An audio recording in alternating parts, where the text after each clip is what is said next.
Hello everyone and welcome to Afghan Voice Agency in April 26. President Ashraf Ghani has expressed his solidarity with the people of India, where COVID-19 infection have hit record levels.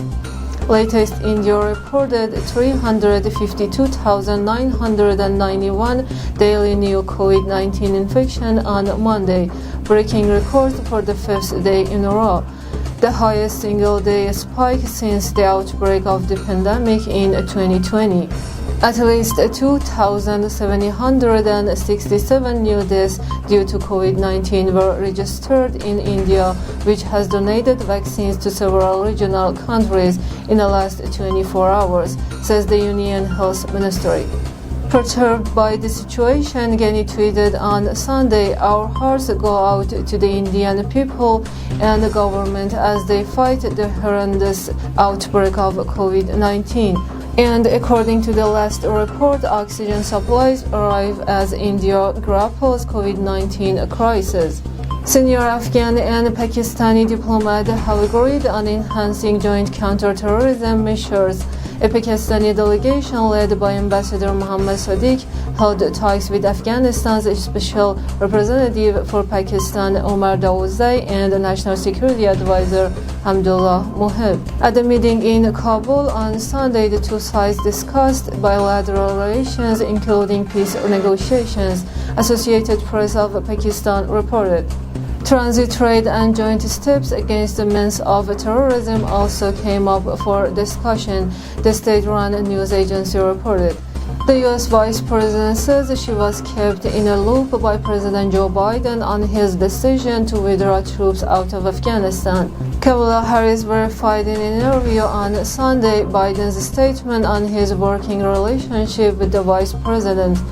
Harris told CNN Biden consulted her on the issue of bringing home American forces from Afghanistan by September 11th this year. On Biden's decision, the vice president said, "This is a president who has an extraordinary amount of courage. I've seen him over and over again make decisions based on what he truly believes is the right things to do."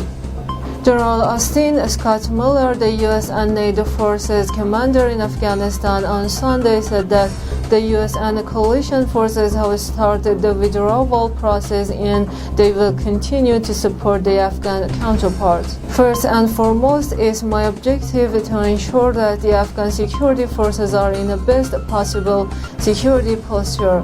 Also that we will conduct an orderly withdrawal from Afghanistan, and that means we will conduct an orderly withdrawal from Afghanistan, and that means transitioning bases and equipment to the Afghan security forces, and also charged with ensuring it's as safe as possible, meaning we will protect the force as we depart from Afghanistan.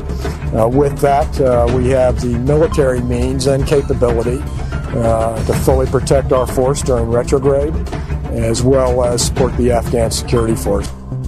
The plan to vaccinate over 60% of the population in the country has been prepared by the Afghan Ministry of Public Health.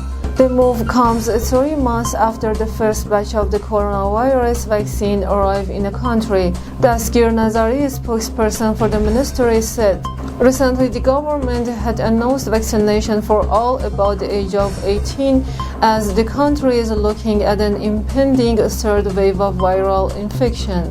A total of $113 million has been pledged by the World Bank to implement the coronavirus vaccine. $50 million is being provided by the Asian Development Bank, and 20% of the population is expected to receive the coronavirus vaccine through the COVAX and the World Vaccine Program," Nazari added.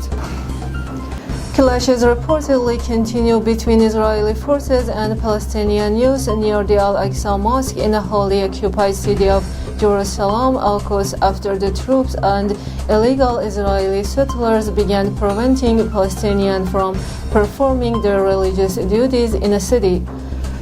According to the London-based Arabic language newspaper Al-Quds Al-Arabi, the scuffles raged on Sunday when the forces evacuated the Bab al-Almud, Damascus gate of the Al-Quds old city, for a couple of hours.